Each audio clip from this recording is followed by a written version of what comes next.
Hello, it's Ruby. So it is currently anti-bullying week and I regrettably have not been filming content this week for anti-bullying week. I really meant to and I planned on doing so, but I'm right in the middle of deadline season, which meant that I just had to take a step back from YouTube so I could focus on university work. I'm really sorry that I'm only just starting my anti-bullying series, but I am going to be uploading over the next few days with some anti-bullying related content, because even though I'm not at school anymore, I think it's so important.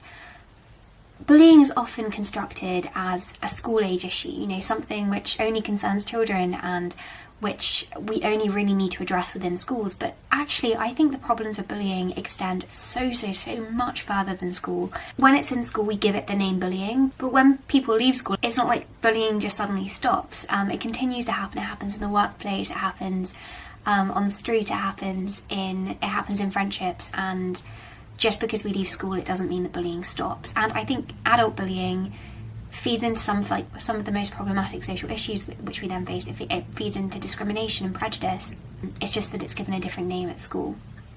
And so I think it is really important for us to talk about bullying and to recognise it as a real issue, you know, something which then does manifest itself in life later on, but also not negate from the fact that bullying affects so many children, and bullying can very badly affect somebody. So I don't think we should write it off as something which just happens. You know, a lot of adults will say, I've had a lot of people say, oh no, but bullying just happens. It's just something that happens to kids. But why should that be something that we accept? Why should we accept that some people are just going to be bullied? That just seems like a really unconstructive and horrible way of looking at it, considering how much it can badly affect somebody. Okay, anyway, in today's video I want to tell you some things that I learned from being bullied, because you might know that I was bullied myself when I was at school a few times in a few different situations, but I'd say mainly in year 8, year 9. I just want to tell you some things that I learnt from that. Some of these things are things I've mentioned before in past bullying videos, but I've definitely had time to reflect on them even more, and I think I understand it better. I've moved on from it, but I know that it did affect me. Actually in a fairly positive way, because it helped me to grow so much as a person. Before we get started though, it is World Children's Day. 18th of November is World Children's Day, and this video isn't sponsored by UNICEF or anything, but UNICEF has done this Changing Childhood project, which I wanted to tell you about. It's just really interesting and I thought you might want to look into it. Basically, UNICEF did a survey of 20,000 children over 21 countries about what it means to be a child today, and the results of that survey have now been published online. It's a really interactive platform as well, really easy to navigate. It gives a really cool insight into what children think about different things. Some of the results are actually really surprising. So for example, only 80% of kids have actually heard of climate change, which I found really surprising. I thought it would be higher than that. We tend to think about young people as being so on it when it comes to climate change. Everyone knows about it, everyone's rallying for it, but 20% of kids still don't know what it is. Also, 59% of kids think that they face more pressure than their parents face to succeed, which I'm not surprised by at all. And 1/3 reported feeling anxious or nervous frequently. That's not on occasion, frequently, which is really quite shocking. Anyway, I'll leave it linked down below if you want to have a look. It is really interesting, and I'm now going to talk through some lessons that I learned from being bullied. So I think the main thing that I learned when I was in year 8, year 9 is to have a more stoic approach to life. I mean, at the time I didn't know what stoicism was. I literally only encountered it when I was maybe in year 10 or year 11. But if you didn't know, stoicism is a kind of Greek philosophy. It includes philosophers like Epicurus, Cicero, also Aurelius. I did not know how to say his name, I've got to say. I had to search that up. I've only ever read it. It's the idea of mind over matter. You make up your mind how you're going to live your life, how you're going to approach your life, how happy you're going to be. No matter what happens to you, you still can remain happy and you still can live a good life if you've got the right mindset. So the Stoics accept that some things are totally out of their control, many things are totally out of their control, but the one thing they will always be in control of, the one thing we're always in control of, is how we think and how we approach things. And as I say, I didn't know about Stoicism at the time, but I do think I started to foster a kind of Stoic sense of things. In the sense that I kind of realised that even if I couldn't really stop what was happening, even if I couldn't really stop the bullying, I couldn't stop what these people were saying and doing, I could be in control of how I felt about that. I could choose to let it get me down. I could choose to like retain some sense of happiness. Like obviously harder said than done, because a lot of the time I felt really, really sad at this time, but I was so aware that it was like kind of up to me. I think it's really important to remember that when we're being criticised by somebody, I'm gonna use a really banal example, but like someone could tell me over and over again, that jumper's really ugly, that jumper's really ugly, you shouldn't wear that jumper. But at the end of the day, I'm the only one who can make the decision as to whether I'm going to wear this jumper or not. No matter what other people say, no matter what kind of criticism or what kind of comments are thrown at me, I'm the only one who really makes the decision as to what jumper I wear. I was so aware that I was the only one who could actually change myself in the face of criticism. Like, I was bullied partly because I was like very academic, really into studying and reading, and I realised like, okay, so people are criticising me for this, but I'm the only one who can actually like change that part of my identity. Like, no matter how much I don't know if I'm making any sense, but like no matter how much they criticise me, it's not like they can actually take away that part of my identity. I'm the only one who can do that. It was so important to me that I didn't let myself give in to criticism, and I didn't change myself because I was being criticised. Even though I was being bullied for being like really nerdy, there was no way I was going to let myself change that, because I knew that that was a very core part of my identity. I love studying, I love reading, and so why would I sacrifice that? Why would I give that up? It's funny and it's ironic, because I think you can end up being the one who hurts yourself more than the bullies themselves by letting yourself change and like adapt to that criticism. And again, as I say, this is a lot easier said than done. It's very easy for me to be like, oh no, don't change yourself, when somebody's telling you that every single part of you is terrible and like it should change. It's hard to do, and I definitely didn't, and I definitely wasn't always successful. There are times when I did give into criticism and I did try to change myself, because I was like, oh, you know, maybe people will like me more if I'm like this. But every time I did that, I realised that it wasn't for the best, that it did no good. I felt more isolated for the sake of it, because I wasn't acting like myself. When you're being bullied, it's so important to continue to reflect on who you are. What makes you you? Like, what are the qualities that maybe you admire in yourself? What things do you love about yourself? What things make you different? What things make you unique? And make sure that you don't change those things no matter what happens. Like, just continue reminding yourself of those things. Like, write them down. I did journaling. I journal these things, and it sounds maybe it sounds like overkill, but honestly, when you're constantly being told that thing isn't good, it's really easy to kind of fall into that. And I genuinely still do that sometimes now with YouTube hate.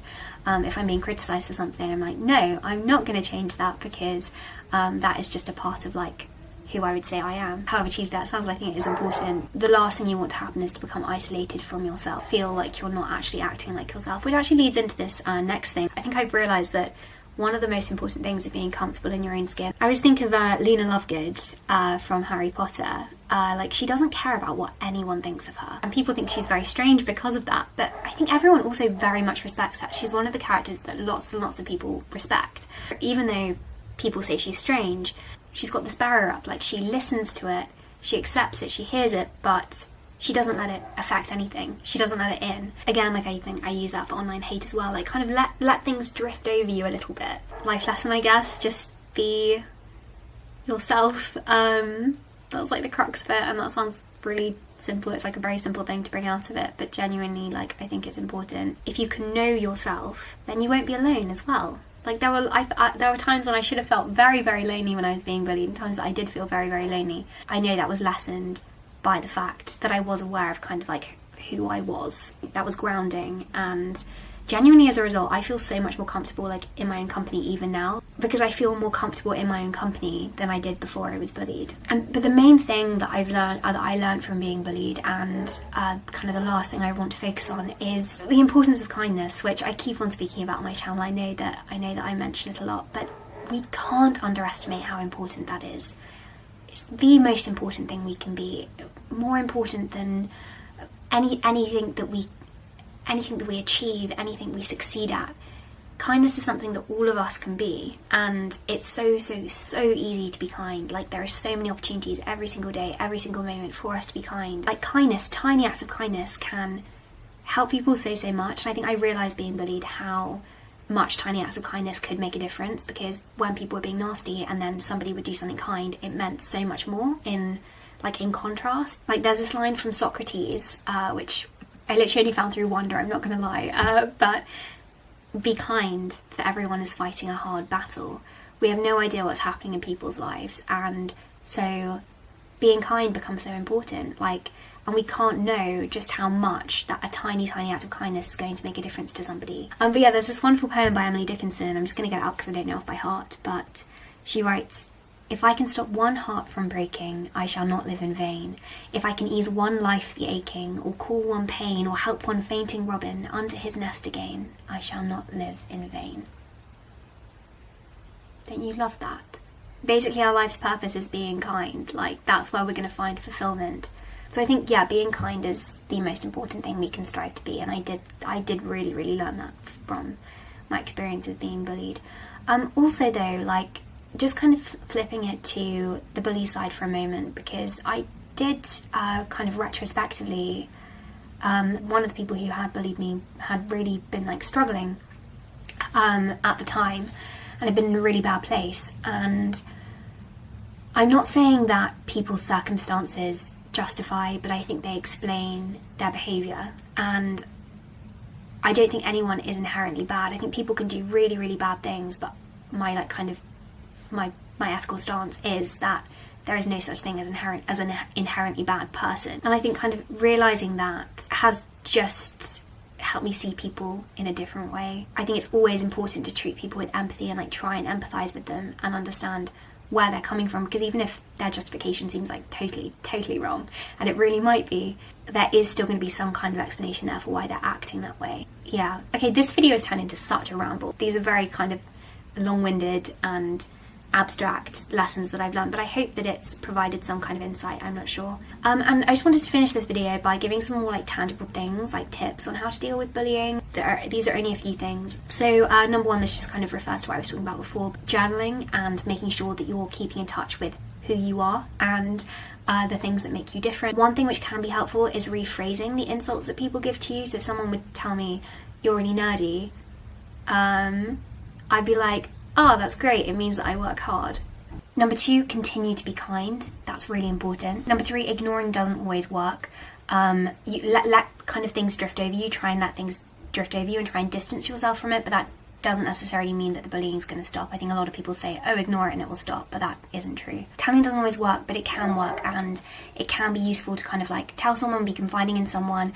But if you are going to go to somebody, if you're going to go to an older student, if you're going to go to a teacher, make sure you have a strategy in place and know what they're going to do. It might be that you just want them to like kind of know so they can provide you with some kind of support, which I had at one point, and that was really helpful for me, like just being able to talk with someone.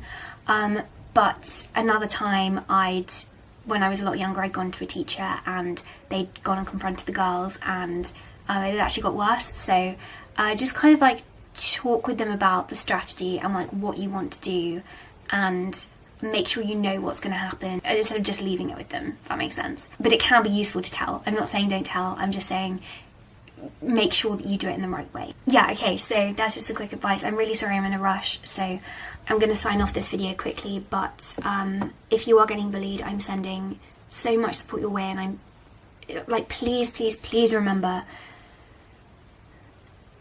that it does not make you a bad person. Like, that you shouldn't feel guilty, or you shouldn't feel like you deserve this, because you don't. You really don't, and you are worthy in every capacity, regardless of what people say, and you really need to hold that tight, and you need to remember who you are. Yeah, okay, sending lots of love, and I hope that you have a productive week. Bye.